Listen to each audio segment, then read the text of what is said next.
PCS pre का exam हो या आरओ का एग्ज़ाम हो या कोई वनडे का एग्ज़ाम हो, कोई भी एग्ज़ाम आप देने जा रहे हैं, तो आधुनिक भारत में यानी कि आधुनिक भारत के इतिहास में एक व्यक्ति बड़ा, एक शख्स बहुत चर्चित रहता है, जिसका नाम क्या है?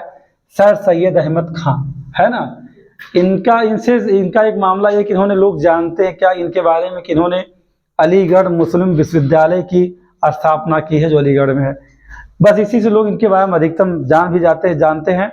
और ये सवाल तो बार बार पूछा जाता है, किसने स्थापित किया है अलीगढ़ मुस्लिम विश्वविद्यालय को। सवाल हमारा यहाँ ये है कि अलीगढ़ जो आंदोलन है, इससे संबद्ध सर सैयद अहमद हैं, ठीक है, लेकिन इनसे कितने सवाल बन सकते हों, चाहे वो आपका संघ लोक सेवा का एग्ज़ाम हो या स्टेट पीसीएस का एग्ज़ाम हो, और चाहे आप किसी भी स्टेट में वनडे का एग्ज़ाम दे रहे हो। मॉडर्न इंडिया में यदि आपसे अलीगढ़ आंदोलन पे सवाल पूछा जा रहा है तो आप सबको यहाँ सवाल मिल जाएगा। आप इसे नोट डाउन जरूर करिए, समझिए इन चीज़ों को क्या है ये। तो अलीगढ़ जो आंदोलन है, इसके नेतृत्वकर्ता कौन है? सर सैयद अहमद खां है। कौन है? सर सैयद अहमद खां हैं। इनके बारे में जानने से पहले हमें, किसी के नाम और जन्म को जानने से पहले हमें उसके कार्यों के बारे में जानना चाहिए, क्योंकि कोई भी व्यक्ति प्रसिद्धि पाता है, कब पाता है? अपने कामों के द्वारा ही प्रसिद्धि पाता है, जो कार्य किए रहता है। तो कहाँ चलते हैं कि उन्होंने, इनका योगदान भारतीय इतिहास में क्या है, तो फिर देखते हैं इनका जन्म और उन्होंने क्या क्या स्थापित किया वो देखा जाए। पहले हमें क्या देखना चाहिए कि इन्होंने अलीगढ़ आंदोलन का नेतृत्व किया कौन? सर सैयद अहमद खां ने।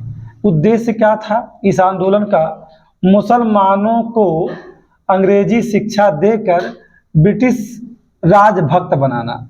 यानी सीधी सी बात क्या थी, सर सैयद अहमद का उद्देश्य आंदोलन चलाने का ये था कि जो मुसलमान हैं, जो भारतीय मुसलमान हैं, उनका प्रेम किसके प्रति जागृत हो जाए? ब्रिटिश हुकूमत के प्रति जागृत हो जाए। इसीलिए उन्होंने इस आंदोलन को चलाया। अब इस बात को अगर देखा जाए तो कहेंगे ये कैसे हम लोग मान लें? तो 1870 में इंडियन मुसलमान एक पुस्तक लिखी, प्रकाशित हुई, जिसके लेखक थे W. हंटर, है ना। विलियम हंटर ने लिखा था इस पुस्तक को। और इस पुस्तक में विलियम हंटर ने, W. हंटर ने क्या किया? ब्रिटिश हुकूमत को सुझाव दिया था। क्या सुझाव दिया? कि मुसलमानों को रियायत देकर अपने में मिला लो, जिससे भारत पर शासन करना आसान हो। ऐसा किसने कहा था? विलियम हंटर ने, अपनी पुस्तक इंडियन मुसलमान में। तो एक बात तो स्पष्ट हो गई कि सर सैयद अहमद के द्वारा मुसलमानों को अंग्रेजी शिक्षा दे करके या ब्रिटिश हुकूमत के बारे में समझाने के ही लिए सर सैयद अहमद खां ने मुसलमानों को अंग्रेजी की शिक्षा दी थी, कि जिससे जो अंग्रेजों की विचारधारा है उन्हें समझाई जा सके, और वो लोग जो भारतीय मुसलमान हैं वो अंग्रेजों के प्रति आकर्षित हो जाएं और उनके भक्त बन जाएं, जिससे ब्रिटिश हुकूमत को भारत पर शासन करना आसान हो जाए। ये बातें कहाँ? W. हंटर की पुस्तक इंडियन मुसलमान की हैं, जो मैं आपको बता रहा हूँ, जिसका प्रकाशन 1870 में हुआ था। दूसरी बात क्या? सर सैयद अहमद खां के बारे में अगर देखा जाए तो क्या यह पहले से भारतीय मुसलमान को ब्रिटिश हुकूमत का राजभक्त बनाना चाहते थे, या उसके पहले इनकी स्थिति क्या है? तो अगर ये देखा जाए तो सर सैयद अहमद खां प्रारंभ में हिंदू मुस्लिम एकता के बहुत बड़े हिमायती थे। क्या थे? हिंदू मुस्लिम एकता के बहुत बड़े हिमायती थे, लेकिन बाद में इनकी विचारधारा बदली। इन्होंने अंग्रेजों के प्रति अपनी निष्ठा व्यक्त की। कहाँ व्यक्त किया? इन्होंने एक पुस्तक लिखा, उस पुस्तक का नाम था राजभक्त मुसलमान। यानी कि सर सैयद अहमद खां प्रारंभिक दौर में क्या, वो हिंदू मुस्लिम एकता के हिमायती थे, लेकिन कालांतर में अगर देखा जाए तो उन्होंने एक पुस्तक लिखा जिसका नाम क्या था? राजभक्त मुसलमान। उसमें उन्होंने व्यक्त किया क्या कि जो है, जो भारतीय मुसलमानों को ब्रिटिश हुकूमत की हिमायत करनी चाहिए। तो वहीं पर क्या किया इन्होंने? हिंदू मुस्लिम की जो एकता थी वो पूरी तरह क्या हुई? टूटने लगी या बिखरने लगी, ऐसा कह सकते हैं आप। अगर ये कहा जाए तो ये भी जानिएगा, कांग्रेस के विरुद्ध, कांग्रेस जिसकी स्थापना 1885 में हुई थी, वो मजबूत ना होने पाए, उसके लिए लॉर्ड नॉर्थब्रुक ने, यानी कौन वायसराय थे, इन्होंने किसे? अलीगढ़ आंदोलन चलाने के लिए कितना दिया था? 10,000 रुपए दान दिए थे। यानी ब्रिटिश हुकूमत का भी क्या करती ब्रिटिश हुकूमत? ब्रिटिश हुकूमत पोषण करती थी। किसका करती थी? सर सैयद अहमद खां का, कि आप भारतीय मुसलमानों को क्या बना दीजिए, सभी को हमारा भक्त बना दीजिए। जब आप किसी सरकार के भक्त बन जाएंगे तो सरकार को आपके ऊपर शासन करना बहुत ही आसान हो जाएगा। आपको गुलाम दो तरीके से बनाया जा सकता है। एक क्या होता है, फिजिकली आप बनाए जा सकते हैं। दूसरा विचारों यानी कि आपको मानसिक रूप से गुलाम बनाया जा सकता है। तो कोई भी व्यक्ति अपनी विचारधारा को जब आपको समझा ले जाता है, अगर गलत तरीके से गलत जो सही नहीं है उसे वह मतलब गलत बातों को सही तरीके से अगर किसी ने आपको समझा दिया तो ऐसा भी हो सकता है कि आप उसकी विचारधारा के वशीभूत हो जाएं और उसका कहना मान करके जो कहे वैसा आप करना शुरू कर दीजिए। तो ऐसा किसने करवा दिया? भारतीय मुसलमानों से करवाया सर सैयद अहमद खां ने। अब एक खास बात और है कि जिसे अक्सर लोग जानते हैं, अलीगढ़ मुस्लिम विश्वविद्यालय है ना, इसको लोग इसे ही सवाल को जानते हैं। तो एक बात उठता है कि जिस अलीगढ़ मुस्लिम विश्वविद्यालय की स्थापना सर सैयद अहमद खान ने किया था, उसकी स्थापना करने का उद्देश्य में यही सब था। क्या था? कि भारतीय मुसलमानों को शिक्षा देना और उन्हें अंग्रेजी शिक्षा की तरफ अधिक ले जाना, जिससे उनका आकर्षण किसके प्रति हो जाए? ब्रिटिश हुकूमत के प्रति हो जाए। ये बात समझिएगा आप। लेकिन अगर आपके स्टेटमेंट के टाइप क्वेश्चन आपके प्री एग्जाम में, जैसा कि भी आरओ के एग्जाम में पूछा गया था, पेट के एग्जाम में भी आज के स्टेटमेंट के क्वेश्चन आते हैं। पीसीएस की तो छोड़िए ही छोड़िए, यूपीएससी चाहे स्टेट पीसीएस हो, चाहे यूपी पेट का एग्जाम हो, यूपी SSC का कोई एग्जाम हो, सभी एग्जाम में देखा जा रहा है कि आपसे स्टेटमेंट के क्वेश्चन लिए जा रहे हैं। आज सवाल कैसा किया जा सकता है क्या कि सर सैयद अहमद खां हिंदू मुस्लिम एकता के हिमायती रहे हैं, और नीचे स्टेटमेंट क्या लगा दिया गया? ये लगा दिया गया, इन्होंने अंग्रेजी शिक्षा के माध्यम से भारतीय मुसलमानों को ब्रिटिश रूलर का, ब्रिटिश शासकों का भक्त बनाने का प्रयास किया है। तो आप कहेंगे ये कैसे? ये तो विरोध की बात है। एक तरफ तो कहा जा रहा है कि हिंदू मुस्लिम एकता के ये हिमायती थे, और दूसरी तरफ कहा जा रहा है कि जो है इन्होंने भारतीय मुसलमानों को अंग्रेजों में निष्ठा व्यक्त करने की बात कर दी। ये कैसे? तो आप कहेंगे दोनों में से एक गलत है, यानी आप हिंदू मुस्लिम एकता की बात छोड़ देंगे तो आपका एक नंबर कम हो जाएगा, और एक क्वेश्चन कम हुआ तो ये भी आप समझिएगा। और अगर आप फेल हुए तो कितने साल आप बाहर रहेंगे एग्जाम से, इसका अंदाजा आप लगा नहीं पाएंगे। कभी एग्जाम अपने समय से हो जाए और समय से उसकी परीक्षाएं, वैकेंसी समय से आए और समय पे उसकी परीक्षाएं हो जाएं, रिजल्ट आ जाए, आपको परिणाम मिल जाए, अच्छा है बुरा जो भी मिल जाएगा। आप अगर समय से परीक्षाएं होती रहती हैं, आप फेल हो जाएंगे तो दोबारा ये नहीं है कि हाँ चलिए आप तैयारी करना शुरू कर देंगे अपना नेक्स्ट ईयर के लिए। लेकिन जब वैकेंसी 4-4 सालों पे आती हैं तो वहाँ आप अगर एक क्वेश्चन से रह गए तो फिर आप इंतजार करिए कई सालों के लिए, हो सकता जो है आपका लंबा सफ़र हो जाए कंपटीशन में। तो मेरा कहने का मतलब ये था कि अब आते हैं कहाँ, सर सैयद अहमद खां की बात करते हैं। सर सैयद अहमद खां ने अलीगढ़ मुस्लिम विश्वविद्यालय की स्थापना की, शिक्षा के प्रसार के लिए इन्होंने किया स्थापना। अब बात उठती है कब?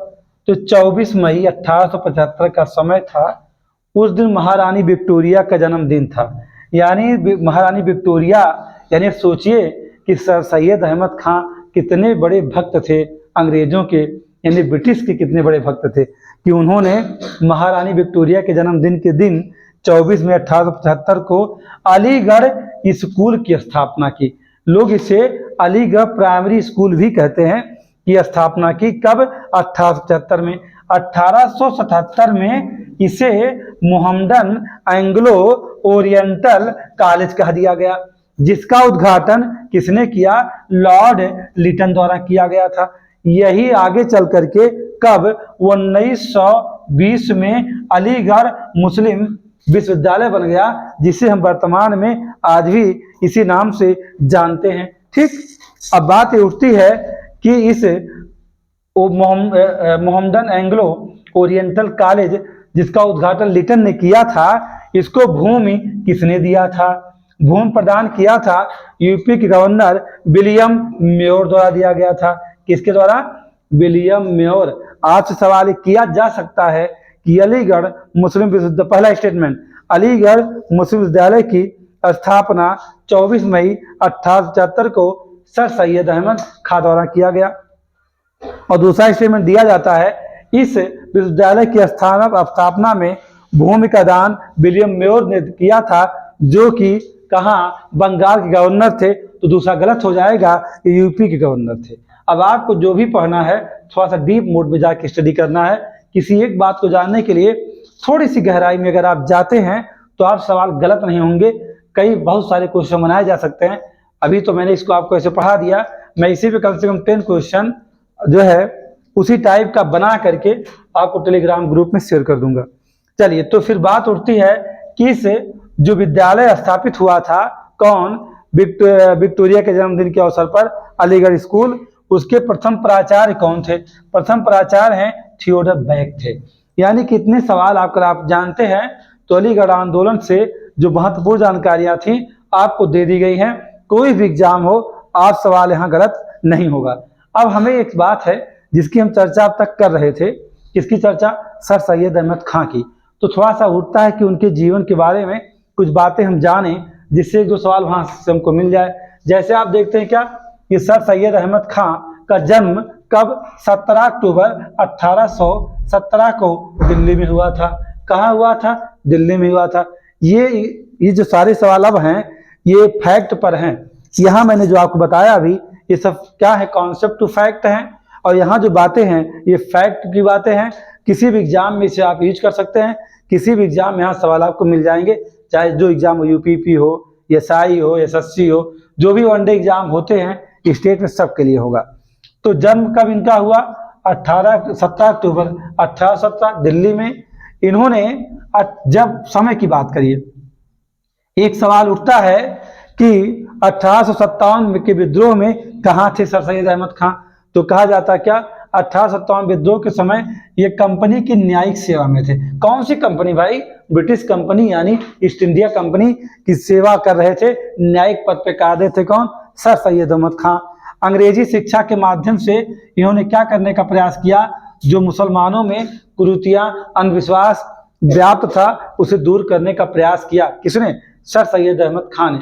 ठीक है, उन्होंने प्रयास किया, लेकिन वर्तमान में भी अगर देखा जाए तो सबसे ज्यादा अंधविश्वास, सामाजिक कुरीतियां, बुराइयां मुसलमानों में ही देखी जाती हैं। सबसे अधिक अंधविश्वास वहीं देखा जाता है, जबकि उन्होंने ऐसा प्रयास किया था कि मुसलमानों की सामाजिक कुरीतियां हैं उनको समाप्त किया जाए। 1857 में इन्होंने एक पुस्तक लिखी, उसका नाम क्या था? असबाब बगावते हिंद। ये सवाल कई एग्जाम में पूछा गया है, वनडे और आरओ हो चाहे पीसीएस, फैक्ट बेस्ड क्वेश्चन पूछे गए हैं। एक सवाल और, 1864 में इसी 1857 के विद्रोह पर इन्होंने साइंटिफिक सोसाइटी की स्थापना की थी। कहाँ की थी? एक सवाल उठता है। सवाल क्या? साइंटिफिक सोसाइटी की स्थापना किसने की? सर सैयद अहमद खां ने किया। कहाँ किया? गाजीपुर में किया। ठीक, कब किया? 1864 में किया। वर्तमान में अगर देखा जाए साइंटिफिक सोसाइटी गाजीपुर के बाद कहाँ स्थानांतरित की गई? तो बताएंगे अलीगढ़ में। बाद में से कहाँ शिफ्ट कर दिया? गाजीपुर से अलीगढ़ कर दिया गया। नेक्स्ट क्या? यूनाइटेड इंडियन पैट्रियोटिक की स्थापना कब हुई? तो आप बताएंगे कब? 1888 में हुई। किसने किया? सर सैयद अहमद खां ने किया। ठीक, किसके सहयोग से किया? तो आप बताएंगे बनारस के राजा शिव प्रसाद सितारे हिंद के साथ मिलकर इन्होंने यूनाइटेड इंडियन पैट्रियोटिक की स्थापना 1888 में किया था। और एक खास बात और जानिएगा, इन्होंने कुरान पर टीका लिखा है। टीका का मतलब ये होता है कि उस पर टिप्पणी करना, उसकी व्याख्या करना, उसमें जो बातें लिखी गई हैं सामान्य लोग नहीं समझ पाते हैं, वो समझ पाए, इसलिए उन्होंने ऐसा किया था। इस्लाम में एक होता है पीरी मुरीदी प्रथा, इन्होंने उसका भी जो है विरोध किया था, समाप्त करने का प्रयास किया। तो अगर ये कहा जाए कि सर सैयद अहमद खां का इरादा जो भी रहा हो भारतीय इतिहास में, लेकिन उनका इरादा इतना तो स्पष्ट है कि वो चाहते थे कि मुसलमानों के मध्य जो सामाजिक कुरीतियां, अंधविश्वास व्याप्त हैं उन्हें समाप्त किया जाए और अंग्रेजी शिक्षा दे करके उन्हें कहाँ ब्रिटिश का राजभक्त बना दिया जाए। ऐसा वो चाहते थे, क्योंकि ये बात विलियम हंटर ने स्पष्ट किया था।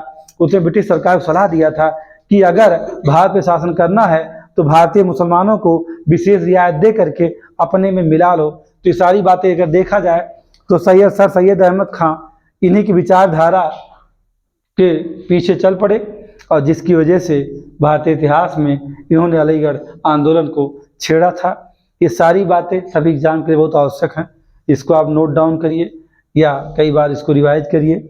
और अगर आपको अच्छा लगता है कि ये जो आपको दिया जा रहा है बहुत बेहतर है आपके लिए बहुत ही उपयोगी है, तो मैं इतना कहूँगा कि आप इसे लोगों तक पहुँचाइए। अगर ये भी कुछ लगता है कि इसमें कमियां हैं या कुछ छूट रहा हो तो आप कमेंट भी कर सकते हैं, बता सकते हैं, अपना सुझाव आप मुझे दे सकते हैं।